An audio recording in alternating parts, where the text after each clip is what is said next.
Shout out to Astropro for sponsoring this episode and providing us with free samples. Speaking of free samples, I am honestly so grateful because, as you know, this is allergy season in Texas. I think Texas is one of the worst places to live if you have allergies. I have this tree in my backyard. It is the cottonwood tree. I'm highly allergic to cottonwood, not only myself, but also Travis's, and I believe our children are. And Astropro has come in handy. It's a nasal spray, and it has made such a difference in my seasonal allergies. I feel like I can breathe, and it really helped relieve my symptoms quickly. Astropro is the first of its kind nasal allergy spray. It is the fastest 24-hour over-the-counter allergy spray. It starts working within 30 minutes, while other allergy sprays take an hour. And if you've had allergies, you know that every minute counts. Astropro delivers full prescription strength indoor and outdoor allergy relief from nasal congestion, runny and itchy nose, and sneezing. Get fast-acting nasal allergy symptom relief with Astropro. Go to astroproallergy.com for a discount so you can Astropro and go today. ASTEPRO allergy.com. Astropro and go. Use as directed for relief of nasal congestion, runny nose, sneezing, and itchy nose due to allergies. Yay Networks. Hey guys, welcome to Weekly Dose of BS. Brandy is not with us today. She is at home with 4 kids. She just had a baby, and we are in the middle of a snowstorm. Which is why this episode is late, because did you know that we have not had this much snow since 1955? Yes, and I never want to have it again. Well, and we are very ill-equipped. I know some friends that are from up north, and they're like, this is nothing. And I was like, yeah, probably when you have, like, snow plows and you're, like, ready for this. We are used to, like 110, we can handle. -10, cannot handle. Yeah, no. This is not okay whenever you live in Texas. No. You know what can't mess with Texas? Snow. Yes. Shuts it down. No, there's no food at the grocery store. Nope. Nobody has electricity. I finally got electricity back. I went 3 days without electricity. This really felt like COVID part 2. It like was lockdown. Yeah, it was it's not good. There's no food, there's no gas. 2021 is not doing better. Electricity. Now what? It was a horrible. I take my children to my sister's because I was like, my children are going to freeze to death. It was quite a situation. It was very special. You know what's crazy? Okay, so Connor and I got back from Orlando Monday, and I landed, and I was like, all right, if I don't have power, plan B was to come over to your house because like she'll have food and power. Well, my plan B fell through because you had no food and no power. No. Thankfully, I had food and power. So we came to my house, him and I did, checked it out. I had power. I was great. Went to his house. He just moved into a new home that was built in like 1920. Well, there's very little insulation in that little thing. And we walked in, and it was freezing. And he was like, "It's not that bad." He's like, "I can sleep here tonight." And I was like, "Connor, you have no power. Like, don't sleep here. It's 9 degrees outside." And he's like, "No, I'm fine." And he couldn't pick up his dog from daycare because they closed early because of the power outage. So I sent him home with one of my dogs. I was like, "That'll keep you warm." He calls me at 3 a.m. By the way, I told him, I was like, "Just stay at my house." He's like, "No, I want to sleep in my bed." I was like, "All right, whatever." So he calls me at 3 a.m. His body temperature was 90 degrees. Oh my God. So your body goes into hypothermia, I believe, when it's under 94 degrees. And so he woke up, the glass next to his bed had shattered and the water had frozen. That is crazy. And so he called me. His vision was blurry, and he ended up coming over at 3 a.m. because it was 30 degrees in his house and he couldn't sleep. He literally would have died. And so yesterday, Tyler, your brother-in-law, was telling me that whenever you go into hypothermia, you start to feel really, really hot. And most people that die of hypothermia, when they find them, they're naked because they start undressing, thinking that that'll fix them. Oh, yes, because your body, something happens with the chemicals in your body. Yes. So I watched this thing on, 2020, 60 Minutes, one of those, my favorite things in the world. And it was this family in Oregon, and they were in a snowstorm. Did you see that? Mm-hmm. And then they got stuck there, and the dad, I think everyone was pretty much in their last days. So the dad was like, I have to go try to get help for my family. Uh-huh. Anyways, he ended up dying of hypothermia, but whenever they found him, they had found him shedding clothes that he had shed. Yeah. Because your body does start, I guess, probably going into shock. Yeah. It's bizarre. If you've not watched that, I highly recommend it. It's very sad, but also crazy. It's just crazy. It's a really crazy, sad story, but it's I mean, now I keep waters in my car, blankets, Cheetos that my children didn't eat. I'm like, we're going to save these just in case. Mind you, this is like a once in a lifetime situation. But yes. let's just go over how many once in a lifetime experiences we've had in the last year. COVID. More than I want to count. Snowstorm. Like, this is just a little much. Yeah, it sucks. It sucks. I'm so over it. So, but now I have electricity. I'm so grateful. I was able to wash my dishes for the first time as well. I had dishes just piling left and right. I was washing them, and like a few of my water sources did not work, but then I have other ones. I don't know how that works. Do I have multiple water heaters, or just are different pipes to different things? I have no idea how one and not all of them froze, but I have been washing dishes in other areas of my house. It's very interesting. Eating off of Halloween plates. Yeah, I had a few little baby Halloween plates because we don't have any silverware plates that we can wash. So, but I'm on my third load of dishes. Very excited. My house looks like a tornado hit. Excited about. Yeah. Somehow. The neighbor kids here. Oh yeah. Somehow I got electricity and added 4 children to my day. I have no idea how that happened, but yeah, I have the neighbor children. It's just great. Crazy. So like in apartments, pipes are bursting, and I saw some videos. Downtown Dallas, there were some apartments, like water was flooding off the side of balconies. There was so much water. And so a bunch of these buildings, like not units, just buildings, they've had to evacuate. So all the hotels are full.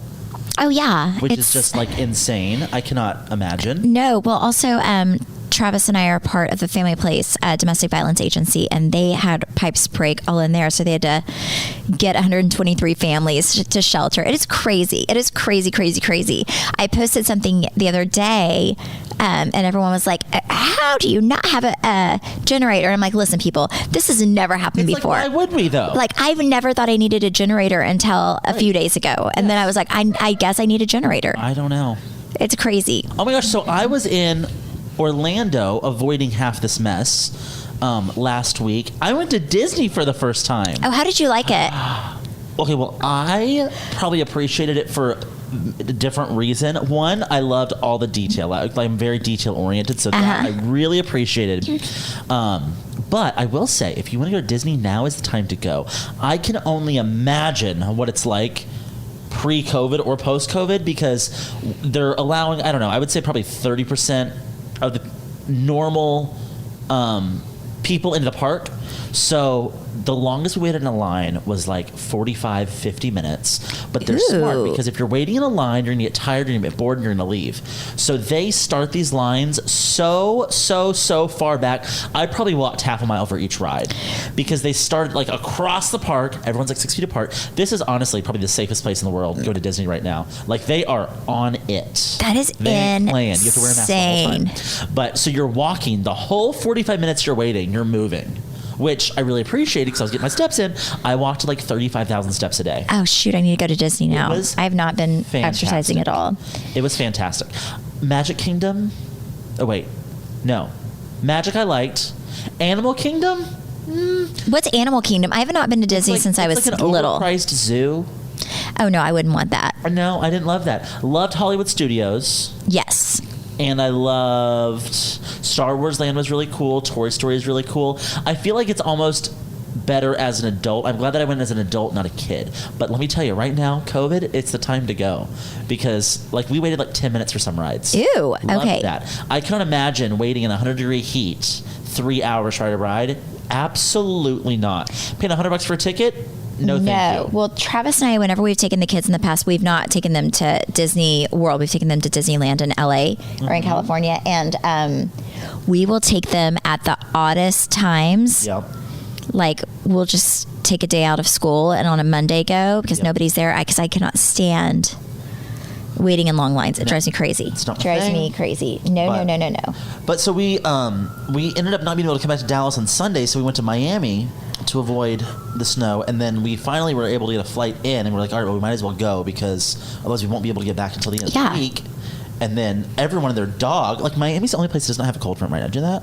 No. In general, Florida's the only hot place right now. So Miami was like full of people. This episode is sponsored by BetterHelp. BetterHelp's 2026 State of Stigma report surveyed 2,000 Americans and revealed that 85% of Americans believe that getting support is wise, yet 74% say that society discourages people from doing so. And I find that very interesting because I feel like for so long, the stigma around therapy has often been that it's so expensive, but that is really where BetterHelp comes into play. BetterHelp has over 30,000 therapists worldwide with the largest online therapy platform and have served over 6 million people globally. And it works with an average rating of 4.9 out of 5 stars for a live session based on over 1.7 million client reviews. BetterHelp's therapists work according to a strict code of conduct and are fully licensed in the US. BetterHelp does the initial matchmaking work for you so you can focus on your therapy goals. All you do is fill out a short questionnaire to help identify your needs and preferences, and their over 12 plus years of experience and industry-leading match fulfillment rate mean that they typically get it right the first time. But if you aren't happy with your match, you can switch to different therapists at any time from their tailored recommendations. Don't let stigma stand in the way of support. Start therapy with BetterHelp. Sign up and get 10% off at betterhelp.com/weeklydose. That's BetterHelp, HELP.com/weeklydose. People, and it was like the crazy people. So we came back to find this mess of a state. Oh my God. You posted something on Valentine's Day. Yes. It's like, I don't know. Explain. Because it's like you just like dropped these breadcrumbs and walked away. Like you just said like Travis is babysat by a serial killer, and then you just dropped. Wait, what did I post? I was actually really proud of it because people were like, say what? Wait. Exactly what you said. First of all, I want you to know it was cold and I was bored. And I love my husband, but I really did not. I was in the car with him, and then we started talking about his serial killer ex-babysitter, and I was like, I have to put this in a post. Yeah, so on Valentine's Day, your caption read, "Happy Valentine's Day at Travis Holman. I love doing life with you. You are such a wonderful husband and father. You are the only person I have ever met who was babysat by a serial killer and made it out alive. True story, he was babysat by the I-5 killer. Love you so much, today and every day." Okay, let's dissect this. You're the only person I have ever met who was babysat by a serial killer and made it out alive. Have you met someone that was babysat by a serial killer and did not make it out alive? Just him, but I guarantee you if somebody else was babysat by a serial killer, they were going to get eaten later on, 100%. Okay. What? Okay, I stand by that Valentine's Day post. Okay, so he was babysat by a serial killer. So there is a serial killer in Oregon, and he was the I-5 killer. I think he killed we have to look it up, but I think he killed 18 people maybe, they're believing. And he would kill people up and down the I-5 highway. And what was crazy about him is, if you guys know and you love true crimes like me, most serial killers they all kill, women, or in this one area, there's usually a pattern. But this guy had no patterns. He would just, men, women, every age, just, different ways. So there was really no pattern, which was what made him so scary and crazy. But he was huge. If you're from Oregon, I'm sure you know who he is, but he was huge. He went to, I think it was Portland State, and was a huge football player. And then he was actually drafted, if I'm not mistaken, by... is it the Packers? Yes. The Packers. I know a lot about this man because I had to do an interview earlier today and I had to get my facts straight. And he was Travis and his sister's babysitter. Travis's mom and stepdad knew the coach of at the time of Oregon State, I believe is where it was. And he would have, current and ex-players watch Travis and his sister while they would go to dinner and do things. So he was babysat multiple times by a serial killer. Wow. So this man's name is Randall Woodfield. He's an American serial killer, rapist, kidnapper, and robber who's dubbed the I-5 killer or the I-5 bandit. Okay. So when was his killing spree, and when was he watching Travis? So he was watching Travis. From what we've gathered with Travis's mom and stepdad, he was watching Travis. Well, I thought it was right whenever he was doing it, but Travis said that it was a a few years prior to him like starting, he thinks. Okay. So it was right before he started killing everybody. He was killing people all through Washington, Oregon, and California. Yes, which is I-5, which is up and down that highway. Okay. So he would go up and down the highway killing people. And I asked Travis, I was like, so what did you do with this babysitter? Travis said he had a lot worse babysitters. This was actually one of his better babysitters. Well, that's weird. That's real weird, right? And then Travis said that they would play games together. He said they would play hide and go seek, which is kind of scary, and tag. And that he remembers the guy strangely being like, he was one of their favorite babysitters because he would come and he was very energetic. Okay, so this was when the guy was in high school. No. Oh. No, this was like, I think like the guy, it was Portland State, so it was like college and post-college. Like he would come post-college as well. Okay, because it says on his Wikipedia page that, let's see, where was it? So he's from a prominent family. He's the third child of the prominent Newport family. He began to exhibit abnormal behavior during his teenage years and was arrested for indecent exposure when he was in high school. Well, they did not know that whenever they hired him as a babysitter. But he went to, I think it was Portland State, right? He was drafted by the NFL to play for the Green Bay Packers, but he was cut due to his arrests. Yes. So I don't think he was like a big draft pick, but it was very short-lived. But he was drafted like after his college career. But yeah, but he did babysit Travis. Well, it says in here that he was only convicted of one murder. He's been linked to a total of 18 and is suspected of killing up to 44 people. How is this just now being talked about? No, I mean, as someone who watches literally every single murder mystery. I would like for everyone to know that I have brought this up numerous times on the show, and they've never captured it for some reason. I think it's a great storyline. Probably because there's just too much. So many questions. So he's let's see. He received how much time in jail? I think it's like life. I mean, like 100 and something years. He's still in jail. He's still alive. He is still alive. I didn't know that. That is so crazy. I did not know that. I literally just put it out there, and then I got a text message. Oh, will you please read that text message I sent you from PR? Oh, yes. Yeah, so Stephanie got a text from Bravo PR, and it said, "Hi, Stephanie. Hope you're staying safe and warm in Dallas. We received an interview request from Oxygen.com, our sister network that focuses on true crime stories, to chat with you about your IG post in regards to your husband being babysat by a serial killer. The interview will be by phone. It's a maximum of 15 to 20 minutes." And what did I say to them? I don't know. What did you say to them? Oh, I think I said, "Oh my God, this is a dream come true. Sign me up." So I did. As someone who watches all these murder mysteries and can probably execute a murder and get away with it at this point, yes, you've watched. Yes, this is just fascinating. Yeah, no. So this is a true story. I had Travis actually sitting by me this morning during my Oxygen interview because I was like, wait, I know they're going to want to ask very personal, specific stories, and I did not get babysat by him. You did. So I am trying to share this story in an accurate way. So that's kind of how I knew the timeline is because he told them, because I was like, and I knew the favorite game because it's I know he likes hide and go seek and tag, and he was babysit by this guy and another guy who was a quarterback at Oregon State. What are you? No. What is your look disturbed?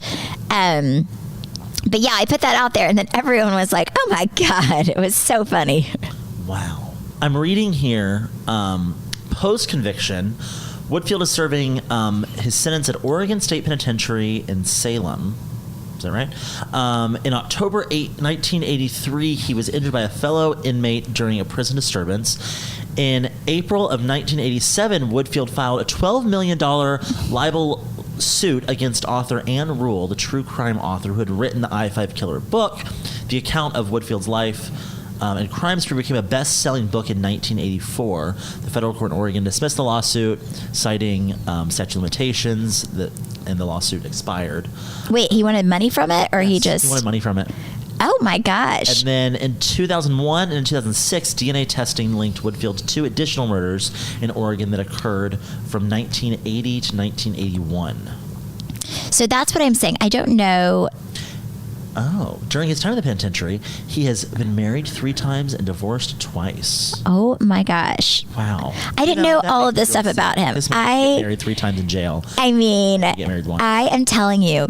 So because of this, so this is a true story. We had Chance, and Travis was always like really, really, really weird about, especially men with our children, right? Like he would not, like he was like very, very, very strange, like always wanted to know, like make sure that there weren't like people around our kids who we didn't, that we didn't know. And even if we knew them, like when they were really little, he was very weird about it. And then I realized, well, now it makes all kinds of sense, right? Because we're very picky about who we have babysit our children, obviously, because, but probably him, especially with men, more so than normal because of this situation that happened to him when he was younger. But he has horror stories of babysitters. By the way, people, if you're out there listening, be careful with who you put your children with, because he has horror stories. He was like, this is actually one of his better babysitters, he said, which is scary. This man killed tons of people because he said he had a lot of people that would babysit him that, and I don't know why he had so many male babysitters. It's very strange. But he had men and women who babysit him that would like show him their privates and all kinds of stuff. Exposure was not him though. No. He said this one was actually like he does not remember anything bad from this guy. That's so weird. So the guy was also a kidnapper. So now I want to know why he did not take Travis. Well, have you met Travis? Well, I feel like we should see if we can get a line to the jail and ask. Yes. Why he didn't choose him. Yes, maybe we should write him a letter and be like, dear. Oh, you're right. He is life in prison. Now, okay, makes sense. This is just, he has life in prison plus 165 years. Well, What's the point of that? I guess maybe. To prove a point? Like, what are we doing? Yeah, like, you know what? We're pissed at you. So if you live 165 years, you have to stay in there. Plus life. Yes. So, yeah, that is the I-5 killer story. But did you love it, Trey? Were you dying? I knew bits and pieces of this, but I just love that you dropped that bomb and then dropped the mic. Bye! And just like left Instagram for 3 days. People were like, what? It was so entertaining. It was so entertaining. Oh my First of all, my favorite comments were, nothing says I love you like I'm glad you weren't murdered. That's true. There were some really good comments. I was crying reading them. Like Travis and I were crying. It was so ridiculous. But then I didn't know how to follow it up. Like that is a big story to try to explain to people on Instagram posts. Well, no, I agree. So that's why I'm glad we're unpacking that on this episode. Really, really fitting for this snowy weather. Yes. That we're having. Oh my gosh, by the way, so I got home from Orlando and all the grocery stores completely empty. Everyone around here, you're freaking savages because you just take everything at the first sign of especially snow the or meat, rain. by the way. Yeah, guess what? No fast food was open. No grocery stores had food. It was terrible. I was so thankful for our partner on our podcast, HelloFresh, because I had a box waiting for me when I arrived home, and I had 3 meals, so I've eaten the last 3 days very well. Otherwise, it would have been like bread and crackers. Okay, and I want to also say HelloFresh is so easy to use. I'm not the best cook in the world, which everyone probably knows, but they are so easy to make. The instructions are very clear, and I like that it's something that my children will eat. Like I've never had a meal from them where my kids were like, oh my gosh, what is this strange thing you're having me eat? No, it's great because HelloFresh cuts down on the stressful like meal planning and the grocery trips, so you can enjoy cooking and getting dinner ready in like 30 minutes or less, and it cuts down the grocery bill because you're saving up to like 40% instead of shopping at your local grocery stores because they give you exactly what you need. You're not overbuying, which I always do. I know. I throw so much away. It's sad. The exact same. So that has been a huge help with the snowstorm because now I don't really have to worry about the grocery store. Well, even being out of the snowstorm, I definitely appreciate HelloFresh because it just keeps things fresh. I love the variety. I love all the meals that I've gotten from them. Everything is so, so, so good. So go to HelloFresh.com/weeklydose10 and use code weeklydose10 for 10 free meals, including free shipping. 10 free meals, Stephanie. Yes. That's really good. Again, go to HelloFresh.com/weeklydose10 and use code weeklydose10 for 10 free meals, including shipping. I mean, their food is so good. it's so good. And I love that you can I'm not a big spicy person, so even there are some meals that I really am interested in that I'll select online, and then I'll just take the spicy out. Ooh, yes. Right? Yes. It's very nice. Yes. Wow, I am just beside myself with this situation. My gosh. Well, you're welcome. You're welcome, people.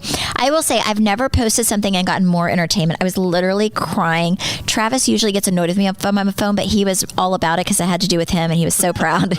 he was like, read me more. Then he called his sister, and he was like, oh my God, you have to read these comments on the I-5 killer thing that Stephanie posted. What does she remember of that? I mean, she's 2 years younger than Travis, so I think they both just kind of remember him. And how old was Travis? I mean, probably 8, 9, 10-ish, in that area from what he remembers. But they just remember him playing games and, being very active. They said most babysitters they had were kind of sit there and kind of watch TV and not do much. So they just said they remembered him being a very active babysitter. Interesting. Well, he was also an active He was killer. active on and off the job. Yeah, it's crazy. Wow. But Travis said that his mom, whenever it came out, because she obviously had no idea, everyone was terrified of this killer in Oregon. And then I guess the news came on, and his mom, can you imagine I cannot imagine being a mom watching the news and this killer that everyone's terrified of pops up, and it is your children's babysitter. Yeah, what are you oops? Yeah, I think she was a little panicked. I would never let my mom live that down. Oh my God, right? I'm it's so crazy. But you know what? He's had a really interesting life, because I remember this was not that long ago. This was maybe 5 or 6 years ago on USA, or wait, what was it? It was the maybe Huffington Post or something. It was a big paper. Or maybe USA Today, I forget, but a big paper, one of those. There's a picture of Travis's childhood house on the front page. Front page news. Yes. Front page news. So after the I-5 killer, his mom and him and his sister moved into this house in Oregon. And it was on the front page of this huge paper. And they had discovered, and by the way, his mom still owns this house. It was a rental home. They discovered that house was a old lead factory. That the house was just, It was built on an old... the house was built on top of an old lead factory. So the house was had to be completely they had to spend a fortune going in and doing all this stuff, because there was high, I guess, lead toxic. Wow. It was a very, very toxic. I need to call Travis and get all my facts straight. Sometimes they're his stories, and I just am wow, that's messed up. But I believe she still owns a home. I know that she had to do a lot of work to it, and she was oh my God, my house is on the front page of the. I think it was. I swear to God, I think it was USA Today. It was something huge. But that happened these past 5 years. His family never is. It's never a dull moment. I'm telling you. Very entertaining people to be related to. A Lifetime movie on him. 100%, 100%. He did ask for somebody to put on the I-5 Killer's Wikipedia page that he was Travis Holman's babysitter. Yeah, he wants me to figure out how to If Trey can't figure that out, or one of you guys can, just let me know. Yeah. Yes, that would make Travis's dreams come true. He's very excited. Very excited to be listed in this. Okay, speaking of Lifetime, are you caught up on all of Lifetime's new documentaries? Okay, so I've watched the Britney Spears one. Is that Lifetime or no? Yes, Okay, I think so. that was so. I don't know. I think that was. I know it's on Very Hulu. good. So good. Howard Stern today came out and said he supports the Free Britney movement. Really? And he was part of that documentary. People went after Justin Timberlake. Yes, but you know what? Watching it, it's weird how the world shifts, and you don't really realize it does until you're a decade plus outside of that time, and you're wow, the world is really changing for the better, because I remember all of that stuff whenever it was going on with her and Justin and her, and shaving her head and everything. She was literally the punchline. Well, you know what's to so everybody. It's she went into this, a very tough industry, really not caring what people thought about her, and they made her care about how much they hated her. It's just sad. It's the world let her down. Well, yeah, and I was also watching just I was watching it, and in the beginning, it kind of hit me where all these like paparazzi and all these people were so nice to her, right? Because they were they were like mutually beneficial, right? And she was so nice to them, and it was something that kind of worked. And I think when people are nice to you, sometimes you misconstrue that. Maybe she thought like she probably didn't have a lot of friends. She was probably like, these are my friends. Yeah. They want the best for me. They're nice to me. Mm-hmm. And she didn't have a lot of friends. So I was thinking how hard that must have been for her to have all these people that really supported, like she felt like were really like obsessed with her and loved her and just wanted the best for her and thought she was so great, to have those same people, ridicule her and tear her down and haunt her, hunt her. Like, that's crazy. It was kind of the same thing a few years ago. Do you remember when Amanda Bynes was like off her rocker? Mm-hmm. And she really, like, her only friends at the time were the paparazzi, and there was one guy she let in. I don't know what publication it was from. I don't even want to assume. But he let her into her hotel room, and he started taking pictures of like everything that he saw, and then published it. And like she let him in to like give him water or something. I don't know, but it's so crazy. It's very, very odd. It's really sad. So, watching it, what's your take on the dad? She obviously does not want her dad in charge. I think that there's something, it's really strange if the mom stepped in and even said, yes, like to not have him. I think the mom needs to have, I think she needs to have some control of her life, but have somebody that she trusts. Obviously she doesn't trust her dad. And from what I've read and gathered, I don't think her dad is the most wonderful person. But I remember when he stepped in the beginning, everyone thought he was like Jesus saving her. Yes. And they were all about it. So I don't know if the court documents are open, but I would be interested to see what it says, because I know she's wanting them to be open. She's pushing for that. Correct, but they won't let her. Now, what also confused me is how do all these people not have like ironclad NDAs, especially the lady that was the guardian in the beginning? Mm-hmm. How did that expire? Like, I don't understand that. What also, I think my big revelation in this was that because on Instagram she seems very out of it. Yeah. So like she's either taking something or not taking something to where she's acting like this. And the way the documentary kind of played out was that started happening as soon as she refused to do her second Vegas residency. Because she was supposed to do a big announcement. It was on TV. She walked out. There was a whole stage set for her. She was supposed to do a whole performance. She walked right past the stage, got in a car, and drove off. And it was very weird. And that was her first sign of like rebellion.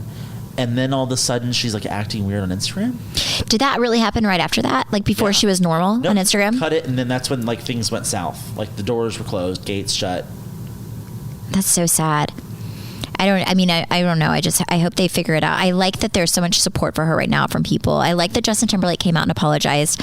I think that the world was, very ignorant back then as a whole. Like now the way people deal with mental health, they look at her very differently, where it's sad and it's somebody who needs help and it's somebody who, her actions were actually a cry for help. And it's, something that we should support her and surround her with love. But that wasn't the case when all this happened. Like a topic back then. No. She was just crazy, and people made fun of her. And people made so much money off of her. Oh yeah, and they were making a ton of money. And people love the rise of somebody, but they also unfortunately enjoy the fall of somebody as well. Well, and what's so interesting is, so she's refusing to work again until her father is off the conservatorship. So it almost seems like she doesn't want her father to make any money off of her, because he, right before she refused the second residency, got the courts to put in there that he gets 1% of everything she makes, which at that time he would have made like $15,000 a week with how much she was pulling in every week from the Vegas residency. That's crazy. Yeah. That's crazy. So it seems like she doesn't want him to make any money. And then her boyfriend put something out as well. Yes. Kind of shaming the dad as well. Yeah, like saying that he doesn't like the father. It's very strange. It's a very, very, very strange thing. What was the other one that you... Wendy Williams. Yeah, I watched that one as well. That one was, you know what? I have this new found respect for Wendy Williams. I really do. Because she built this whole empire by herself, and then her husband went and had a life with some other girl that was paid for by Wendy. Mm-hmm. Like, had a house with her, bought her all these expensive cars, was driving this girl around in Wendy's Rolls Royce. Like, I would have burned the castle down. I mean, it's so sad. I didn't want to leave him. No. I think that's kind of normal for people, though. I think people become dependent on what's feels safe and familiar. What was interesting for me in that is that, and I remember whenever this was a few years ago, this is all very recent, whenever she went to the halfway home, she was kind of saying in the movie, like, she should have never been in the halfway home because there was never a drug issue. Like, yeah. Again, like, it was almost like her husband was trying to say, you have an issue again. So put her in a halfway home, and she arranged a meeting with all of her lawyers and all of her bankers, and she jumped out of the car on her way home from the studio, ran to this office, and had this meeting to untie him from her. It's so sad. So that she can get divorced. It's crazy. But I mean, it's for her for knowing that she built this and she will continue to thrive without him. Yeah, I will say it was like, I felt bad for her, but it was also, she's a tough cookie because she was like, don't feel sorry for me. But no, that was very. She ended it by saying, "Don't feel sorry for me. I have everything I could ever wanted." Yeah, but it was, but it still made me really sad because that's a hard life, and to have someone betray you like that's really, really hard. Oh yeah, absolutely. It was crazy. So as like you, I also have very little. Trey went and tried to find me meat earlier today, and there's really nothing out. There's nothing. There's nothing. I don't know. You know what? I swear. I wonder if this is everywhere or just Texas. If it snows or anything bad happens, everyone goes to the grocery store. Well, we just can't get trucks in. Buys everything. That's probably what it is. You're right. Is that what it is? Yeah. Well, I mean, So once again, thankfully, we have ButcherBox, who is an amazing, amazing sponsor. We both were able to eat. Saved thanks to our sponsors. I know. And I don't know if you guys know anything about ButcherBox, but it is amazing. It's convenient access to high quality meat. And right now we cannot find any meat anywhere in Texas. It's crazy. It is really, really hard to find 100% grass-fed finished beef, free-range organic chicken, and heritage breed pork or wild-caught salmon, which my husband loves salmon, at the grocery store. And it can be really, really expensive to buy organic meat. ButcherBox is super easy to sign up. You just select your box and they ship it right to your door every month. So you're not having to go to the grocery store, pick out your meat, and their meat is so, so good. And you love their bacon. It's a lot of meat too. It's a ton. It will last you a long time. It'll last you a long time. When you sign up now, you get 2 New York strip steaks and 1 pack of bacon for free. What? Yes. And I know the bacon is your favorite. Bacon's my favorite. Is your favorite. Each box has 9 to 11 pounds of meat, enough for 24 individual meals. Yeah, it's a lot of meat, you guys. A ton of meat. You can customize your box or go with one of theirs. Either way, you get exactly what you want. I've never been disappointed with what they've sent me. No, me neither. And again, their meat is so fresh and so good. It is affordable and convenient way to get healthy, humanely raised meat. With ButcherBox, you get the highest quality meat for just around $6 a meal, which is much cheaper than going out to eat. That's the truth. And you have free shipping nationwide, except for Alaska and Hawaii. Sorry, Alaska. For a limited time, ButcherBox is offering new members 2 New York strip steaks and 1 pack of bacon for free in your first box. Just go to butcherbox.com/weekly dose.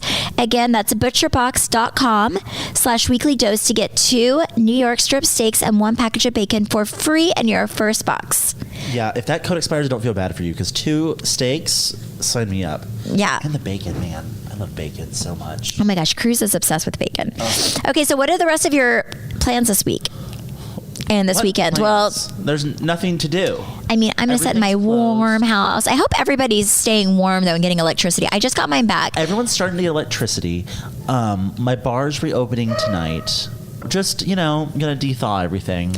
Yes. So stay warm, and we are sending you so much love. If you, for some chance, do not have electricity, there are places to go. I think a lot of the libraries and convention centers are open as warm spots for people who do not have electricity and just need a break. So please stay safe. I know a lot of people are, you hear of all these people, trying to stay warm and who are actually dying with CO2 poisoning and really hurt, or really harming themselves trying to stay warm. So just be safe, stay warm, and check on your neighbor, especially the elderly who may have a hard time reaching out for help. Sending you guys all of our love. You can follow me at Steph Holman on Instagram and Twitter. Or not Twitter. Or not Twitter, but if you are Twitter, just be nice. Yep. And you can follow our podcast at BS the Podcast. Bye.